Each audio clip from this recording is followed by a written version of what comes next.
I've got to start out today's episode with a bit of a question for you. Have you ever done something really nice for a family member, but then it's come back to completely bite you in the butt? Well, that happened to OP in our third story, and it's a good one where they definitely get their revenge. And it involves pigs, so it's kind of fun. Anyway, I've got 3 stories for you today from the ProRevenge subreddit. Let's go ahead and jump right in. This story comes to us from Tipsana. Don't like my shed? Try this. I'm calling this ProRevenge because of the amount of work involved, but we've decided the work was worth it. For nearly 10 years, my family has lived next door to a gentleman who lived alone. Ours is an historic neighborhood, double city lots with lots of hedges, bushes, and trees to provide privacy. Also, I tend to be fairly easygoing about what others do on their own property. I really didn't care when our neighbors began illegally storing his large toys in his backyard. Due to the screening, I was the only neighbor who had to see his boats, ice house, teepee, yes, a full-sized authentic teepee. I never asked why he put one up, and so I never complained. And when he turned his home into a duplex without benefit of building permits or inspections, and in violation of current zoning, again, I never complained. I guessed he was now retired and needed the rent money. In any event, we never had a problem with any of his tenants. Similarly, we never heard a peep out of him regarding our property. Not that we had any code violations or anything, but we did have a yard full of loud children and dogs for many years. And there was that one winter when we built a luge for the neighborhood kids that ran the entire fence line of our yards. Anywho, then our neighbor got a new girlfriend. I'm gonna call my neighbor dragged around by my D, or Dick for short. His girlfriend will hereinafter be referred to as Martha, as she was a Martha Stewart wannabe. Martha quickly moved into my neighbor's home and began altering it as she saw fit. The first thing we noticed was that Dick's neon sign collection was no longer visible through his windows. Ah, those bygone bachelor days. Then Dick's backyard toys were all sold. No more carefree days spent fishing for Dick. I'm guessing the proceeds went to the new patio furniture that soon appeared. Also, a second, new patio was built onto the side of the house because the backyard patio got too much sun for Martha's taste. And since Martha didn't want Dick's cat spraying the new patio furniture, she made Dick give the cat away to his son. That last one made me a little sad. The cat had been dumped in our neighborhood a few years back, and Dick had seemed happy to have his little friend. But again, not our business. Finally, new landscaping was installed throughout their backyard. That also made me sad because the historic plantings that helped make our neighborhood unique were ripped out and replaced with McMansion-style beds filled with wood shavings and Japanese maples. If that was all Martha did, I'd have no real problem. If Dick was willing to put up with it, why should I care, right? But then she turned her attentions to our yard. First, she asked us to replace the historic wire fencing between our yards. Dick offered to split the cost, so we agreed. The old fencing had seen better days, and the new chain link fence was quickly hidden by ivy and lilac bushes. Good neighbors, okay? Then, Martha decided that we weren't cleaning up after our dog quick enough and called out the compliance officer. In fact, we picked up after our dog daily, but at the end of each day, not after each dump. That's a personal ick factor of mine. I can't stand picking up warm dog poop. The compliance officer told Martha we hadn't violated any laws while giving me a heads up on my new neighbor. Strike one. A few weeks later, I had a knock at the front door. It was the landscaper who had done Dick's yard. Martha had called them out to my address without my knowledge or consent to provide us with an estimate. Estimate for what, you ask? Well, Martha had suggested for new flower beds as well as some trees she thought I should remove because they cast too much shadow on the back half of her yard. These were 2-story tall, 80-plus-year-old oak trees. I apologized to the landscaper and sent him on his way. And my husband grumbled to Dick that our yard was our business, not Martha's. Strike two. Finally, Martha decided our gardening shed, tucked behind our garage, had to go. I'll admit it was a rather utilitarian shed, but it was in good shape. Fresh paint, and was heavily screened on all 3 sides by tall bushes. In fact, I only learned about Martha's complaint because I found a city inspector wandering around my yard looking for the shed. Because of the way it was situated, the only way someone not actually in my house could see it was if they were hanging out Dick's second-story bathroom window. I kicked the inspector off my property and called my councilman to put a stop to the city's partnership with Martha. It was then I found out why Martha wanted the shed gone. Turns out Martha really just wanted the screening bushes gone. She had plans for a third patio and fire pit for the back half of Dick's yard. Martha was worried, however, that the heavy bushes on the back half of our yard were encouraging mosquitoes, and she and Dick wouldn't be able to properly enjoy their evenings by the fire.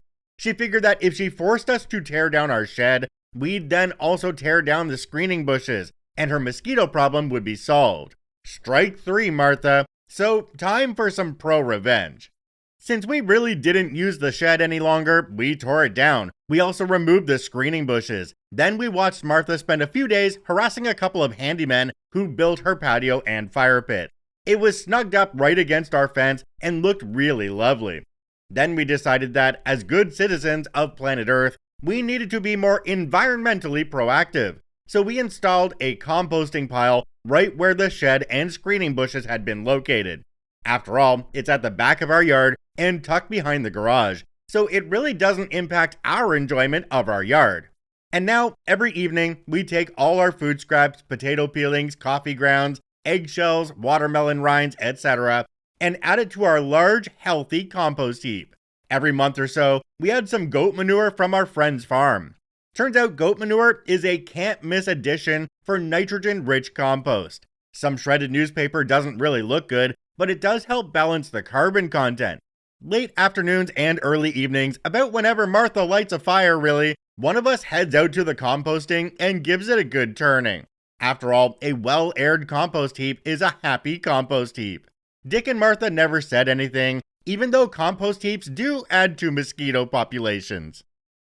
Jumping down to the comments on this one, we have one from a user called Tickle Me Stalin. It says, I'm not sure your revenge is doing what you wanted it to. Anyone who would complain to the city about dog droppings instead of approaching you about it and send an inspector after you to get rid of screening bushes is not going to sit still for a compost pile without some kind of action, unless it doesn't affect them.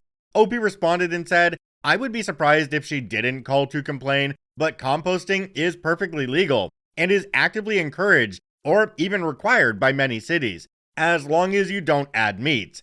And as an added bonus, our trash was seriously reduced by composting. Our large family eats very healthily with fresh veggies and fruits and cooks at home most nights. We went from cramming in those last few trash bags into the garbage can each week to barely filling the can. We also recycle paper, plastic, and glass. Something I realized when we got near the end of this one was that Martha spent all of Dick's money on building all these patios, but they've pissed off the neighbors enough that there's nobody who's going to want to share those patios with them. This story comes to us from Seagulls Are Buttholes, 9 months of misery and a pregnant goat. Okay, so this was a few years ago when I was in college. I studied languages, and it was required of me to spend an entire school year abroad, either studying or working, to get a feel for the language. I decided to pick somewhere rural where nobody would speak English, wanting to immerse myself fully, and ended up being a farmhand in a tiny European village. I lived in a little apartment next to the farmhouse and was supposed to live like part of the family.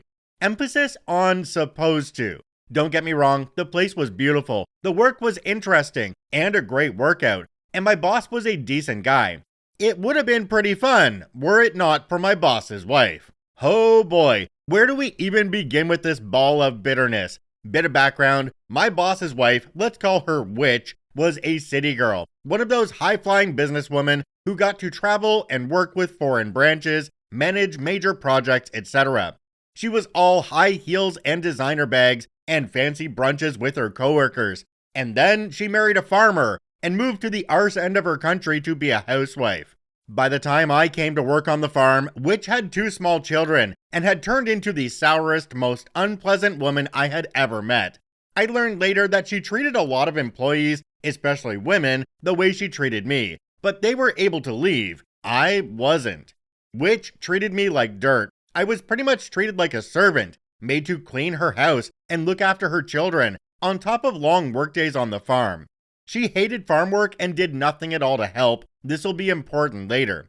She'd scream and swear at me and call me every name she could think of whenever her husband wasn't around to hear her, and sneer in silence when he was.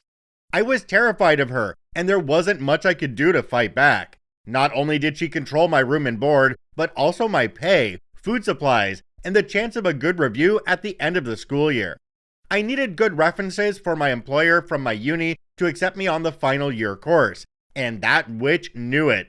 Every time I'd try to talk to her husband or another farmhand, she'd blame it on cultural differences and then step up her game when they weren't around. I remember one week where her husband was away when I got sick with food poisoning, and for the entire week, she left me in my apartment alone, to the point where I ran out of food. Honestly, you'd expect her to drag out the magic mirror and ask it who's the fairest of them all with the way she behaved. So this hack goes on for a full 9 months and there's next to nothing I can do about it. I just figured I'd tough it out and go home, then I'd never need to see her again. But then Witch's husband went away again, and I got my chance for revenge. It was literally my final day on the farm, the afternoon before I flew back home. I had to pack and clean up my apartment, but she ordered me away from all that to fix a window in one of our guest houses. She liked setting petty chores to overload me, then scream at me when it was impossible to finish them all. So I'm hanging out the window 2 floors up when Witch comes stomping down the path in her high heels and some fancy jacket and starts yelling up at me in her language. She says that I'm going to go to the goat shed right away because one of the goats is giving birth and her husband isn't there to help. Now, we'd lost 2 of the goats that winter, so it was important that someone did it. We couldn't afford to lose another goat, or rather, they couldn't afford to. And that's where the revenge came in. Before he'd left, my boss had given me my final pay and written and signed a recommendation for my college course. I could answer any way I wanted, and she couldn't do a darn thing. No leverage left to hold over me. So I smiled all nice and polite and yelled back down that I couldn't possibly come and help. I still had so much to do. And she told me that this window needed fixing. What if I left it unfinished and someone got hurt? What if I couldn't clean my apartment in time? After all, she'd told me to make it spotless for her before I left. I'm so sorry, Witch, but it's just not possible. I could already see her starting to panic, and she started trying to argue about other people who could take my place doing these jobs. Her father-in-law, 60 years old with a back problem, her own mother, untrained, taking care of her kids for her, even the cleaning lady that came in once a week. Laugh out loud, what?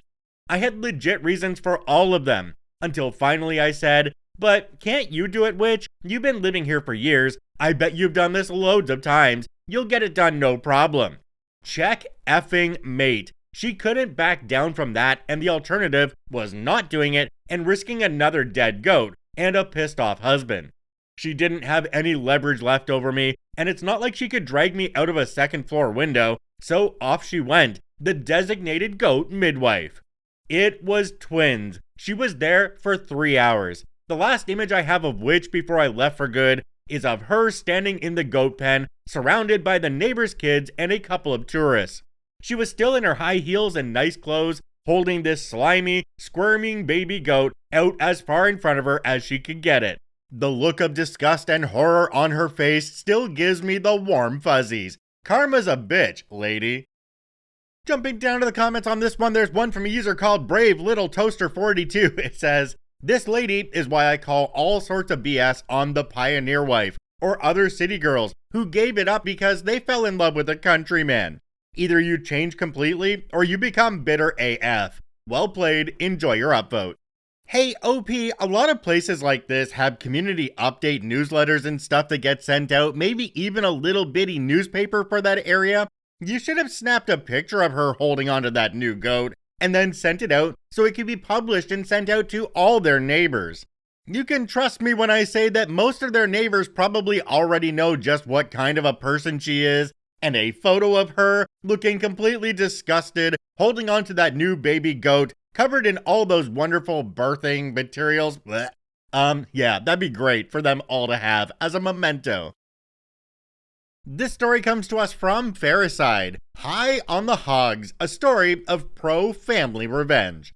So one of my brothers is adopted and is amazing. He didn't get anything handed to him in life, and he's seriously one of the hardest working people I know. Just as he was starting his own family, he had even more financial burden due to some medical problems. Still, somehow, he managed to build half a house on some land my dad sold him. He used the equity in that to get a second loan and finish it. And he had to fight the bank for that even. Time goes on, and he begins to do really well. So he sells the first house he built at a profit and buys some land, like 175 acres in the Midwest. He lives in a rural area. He likes to hunt and does some farming on the land, but the house that was there when he bought it isn't ideal, despite some major improvements and renovation. So he builds a third house and puts the house up for sale. He keeps the land around the house for hunting. This is important later. This is when one of his envious family members asks if he and his wife would consider selling them the house. They can only qualify for something like half of what it's worth, but my brother is a fairly generous guy. He agrees to sell the house to them at a rather hefty discount since they're family. I'm sure he felt some of their pain as well. He'd had his own difficulty back when he was starting out.